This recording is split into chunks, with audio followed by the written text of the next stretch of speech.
Hello everyone, myself Mary Vinder. जैसे कि हम डेली अपने यूट्यूब चैनल पर UP PGT, Bihar PGT, NTA, NET, JRF exam से रिलेटेड क्वेश्चंस यहाँ पे सॉल्व कराते हैं। साथ ही साथ थ्योरी क्लास भी हम जो है लेते हैं, और इसके साथ जो असिस्टेंट प्रोफेसर का क्विक रिवीजन करना चाहते हैं वो भी हमारे इस चैनल से जुड़ सकते हैं।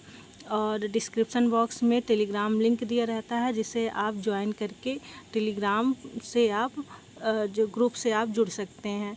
तो हम जो है सोशल स्टेटिफिकेशन की जो है थ्योरी क्लास हमारी हो गई है। उससे रिलेटेड जो हमारे पास एमसीक्यू हैं वो एमसीक्यू हम यहाँ पे सॉल्व कराते हैं। तो जो है सारे बच्चे जो भी सोशोलॉजी सब्जेक्ट से रिलेटेड हैं और जो एग्ज़ाम्स देना चाहते हैं, उसमें सिलेक्शन लेना चाहते हैं, तो हमारे ये जो है वीडियो ज़रूर देखें, जिससे आपका जो है रिवीजन बनता रहेगा। और हम सारे क्वेश्चंस को बहुत ही अच्छे तरीके से ट्रिक से और इजी एक्सप्लेन करेंगे। तो हमारा पहला क्वेश्चन है, बंद स्तरीकरण का सबसे स्पष्ट उदाहरण किस समाज में मिलता है। तो जो बंद स्तरीकरण है, मतलब कि ऐसा समाज जिसमें जो है आप जो है ना ही जा सकते हैं ना ही उससे बाहर आ सकते हैं, तो इस समाज को क्या कहा जाता है? बंद समाज। तो ऐसे समाज कहाँ पे देखने को मिलते हैं? ए ऑप्शन है मुस्लिम समाज, बी ऑप्शन है हिंदू समाज, सी ऑप्शन है ईसाई समाज, डी ऑप्शन है आदिवासी समाज। तो इसमें क्या राइट होगा? इसमें राइट होगा हिंदू समाज। जो हिंदू समाज है आपका, ये जो है बंद स्तरीकरण का सबसे स्पष्ट उदाहरण है। तो क्वेश्चन नंबर 13 का बी ऑप्शन राइट होगा। क्वेश्चन नंबर 14, निम्न में से कौन शक्ति का एक प्रमुख लक्षण है? जो है शक्ति का, इसमें क्या पूछ रहा है कि शक्ति का लक्षण या विशेषताएं कौन सी है? पहला है यह संबंध मूलक होती है, ए ऑप्शन, बी ऑप्शन या स्थिति परक होती है, सी ऑप्शन या क्षमता रोधक होती है, डी ऑप्शन है ए और बी दोनों। तो इसमें क्या होगा? ये शक्ति का प्रमुख लक्षण कौन सा है? यह जो संबंध मूलक होती है और बी स्थिति परक होती है। तो क्वेश्चन नंबर 14 का डी ऑप्शन आपका राइट हो जाएगा, ए और बी दोनों, यह संबंध मूलक होती है और यह स्थिति परक होती है। क्वेश्चन नंबर 15 है, आदिवासी बोलियों के लिए देवनागरी लिपि के उपयोग का परामर्श किसने दिया था? कि जो है जो भारतीय समाज में जो आदिवासी हैं उन लोगों के लिए जो देवनागरी लिपि, हम लोग कौन सी लिपि का यूज करते हैं? देवनागरी लिपि का ना। तो देवनागरी लिपि का प्रयोग करने के लिए परामर्श किसने दिया था? तो ए ऑप्शन है महात्मा गांधी ने, बी ऑप्शन है जवाहरलाल नेहरू ने, सी ऑप्शन है वेरियन एल्विन ने, डी ऑप्शन है डी.एन. मजूमदार ने। तो इसका आंसर राइट आंसर हो जाएगा वेरियन एल्विन। वेरियन एल्विन जी थे, उन्होंने जो है आदिवासी बोलियों के लिए देवनागरी लिपि है इसका परामर्श दिया था बोलने के लिए। ठीक है, तो हम लोग लिखते पढ़ते कौन सी लिपि है? हमारी लिपि जो है देवनागरी लिपि है हिंदी भाषा का। ये क्वेश्चन नंबर 16, प्रजाति रेस है। जो प्रजाति है इसे इंग्लिश में रेस कहा जाता है। ठीक है, तो प्रजाति क्या है? एक मानव शास्त्रीय शब्द, ए ऑप्शन, बी ऑप्शन है एक समाजशास्त्रीय शब्द, सी ऑप्शन है जीव वैज्ञानिक एवं मानव शास्त्रीय शब्द, और डी ऑप्शन है एक सामाजिक मनोवैज्ञानिक शब्द। तो ये पूछ रहे हैं कि जो रेस है, प्रजाति है, ये क्या है? ये जो है जीव वैज्ञानिक एवं मानव शास्त्रीय शब्द है। तो क्वेश्चन नंबर 16 का जो है सी ऑप्शन राइट हो जाएगा। ठीक है, जीव वैज्ञानिक एवं मानव शास्त्रीय शब्द है रेस, प्रजाति। क्वेश्चन नंबर 17, सामाजिक स्तरीकरण को इस तरह परिभाषित किया जा सकता है। जो सोशल स्ट्रेटिफिकेशन है इसे किस तरह से परिभाषित किया जा सकता है? ए ऑप्शन है आपका क्षमता, धन एवं विशेषाधिकारों के आधार पर वर्गों का स्थान निर्धारित करना, बी ऑप्शन एक सामाजिक वर्ग का दूसरे वर्ग के द्वारा शोषण, सी ऑप्शन है विभिन्न सामाजिक वर्गों के बीच अंतरक्रिया, डी ऑप्शन है समान गुणों के आधार पर सदस्यों के वर्ग निर्धारित करना। तो इसमें से क्या राइट होगा? तो इसमें आपका राइट आंसर हो जाएगा आपका ए ऑप्शन।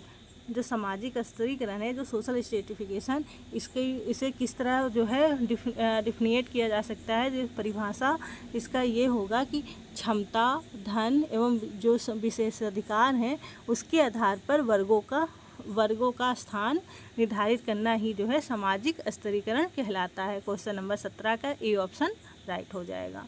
क्वेश्चन नंबर 18, जिस पद्धति के तहत जातिगत क्रम परंपरा में उठने के लिए कोई जाति किसी उच्चतर जाति की आदतों, परंपराओं एवं अनुष्ठानों को अपनाती उसे कहा जाता है। तो जब जो है कोई जो है निम्न कास्ट जो है जब कोई उच्च जाति की आदतों जो आदत होती हैं, उच्च जाति की परंपराएं होती हैं एवं अनुष्ठानों को अपनाती हैं तो उसे क्या कहा जाता है? उसे कहा जाता है ए ऑप्शन आत्मसात्मीकरण, बी ऑप्शन संस्कृतिकरण, सी ऑप्शन विलयीकरण, डी ऑप्शन है अभिज्ञानीकरण। तो इसमें क्या राइट हो जाएगा? तो क्वेश्चन नंबर 18 का जो है संस्कृतिकरण, बी ऑप्शन राइट हो जाएगा। जब कोई निम्न जाति के व्यक्ति जो है उच्च जाति के व्यक्तियों की आदतों, परंपराओं एवं अनुष्ठानों को अपनाती है तो उसे संस्कृतिकरण या संस्कृताइजेशन कहा जाता है। तो क्वेश्चन नंबर 18 का बी ऑप्शन राइट हो जाएगा। क्वेश्चन नंबर 19, आरोपित प्रतिष्ठा से तात्पर्य है समाज में वह स्थिति जिसके मूल में होता है। क्या होता है? आरोपित प्रतिष्ठा से तात्पर्य समाज में वह स्थिति जिसके मूल में होता है। ए ऑप्शन ऊंची आमदनी, सी ऑप्शन है वीरता मूलक कार्य, बी ऑप्शन उच्च कोटि का ज्ञान, डी ऑप्शन है ऊंची जाति में जन्म। तो जो आरोपित प्रतिष्ठा होती है ये जो है प्रदत्त प्रतिष्ठा बोली जाती है। मतलब जब ऊंची जाति में जन्म होता है तो उसे जो है आरोपित प्रतिष्ठा बोली जाती है, जिसके लिए आपको कोई एफर्ट नहीं करना पड़ता, उसे जो समाज में आपको अपने स्वतः ही मिल जाती है उसे ही आरोपित प्रतिष्ठा कहते हैं। तो इसका क्वेश्चन नंबर 19 का क्या ऑप्शन राइट हो जाएगा? क्वेश्चन नंबर डी जो है राइट हो जाएगा, ऊंची जाति में जन्म। क्वेश्चन नंबर 20 है, टोडा की श्रेणी है। टोडा किस श्रेणी है?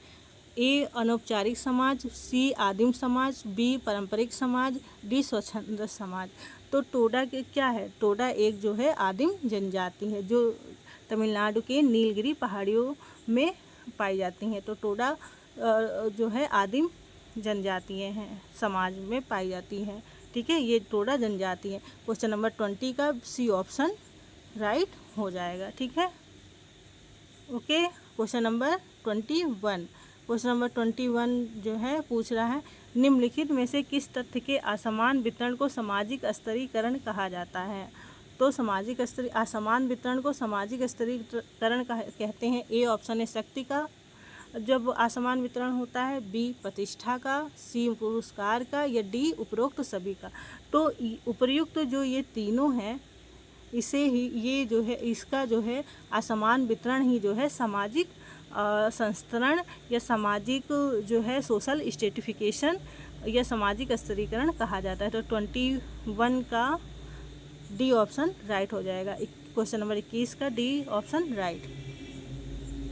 क्वेश्चन नंबर 22, जब सामाजिक परिस्थिति का निर्धारण जो है जन्म आनुवांशिकता के आधार पर होता है तो इस प्रक्रिया को किस प्रकार से जाना जाता है? ए है वर्ण स्तरीकरण, बी है वर्ग स्तरीकरण, और सी है खुला स्तरीकरण, डी है बंद स्तरीकरण। तो इनमें से क्या होगा? वर्ण या वर्ग या खुला या बंद स्तरीकरण। तो मतलब ये पूछ रहे हैं जब किसी समाज में सामाजिक परिस्थिति जो है जन्म और आनुवांशिकता के आधार पर होती है तो उसे क्या कहा जाता है? तो उसे जो है हम बंद स्तरीकरण कहा जाएगा। क्वेश्चन नंबर 22 का डी ऑप्शन राइट हो जाएगा। ठीक है, इसे बंद स्तरीकरण के नाम से जाना जाता है। जाति का आधार क्या है? जाति का आधार क्या है? ए धर्म, बी जन्म, सी प्रतिष्ठा, डी अनुष्ठान।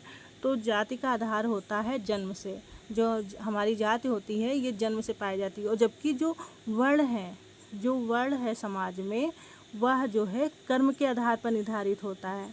ठीक है, जो वर्ण है आपका ये कर्म पर आधारित होता है, जो ऋग्वेद में जो है सबसे पहले इस शब्द की रचना हुई है। लेकिन जो जाति है ये आपका जो है जन्म के आधार पर आधारित होती है। तो कौन सा सही होगा?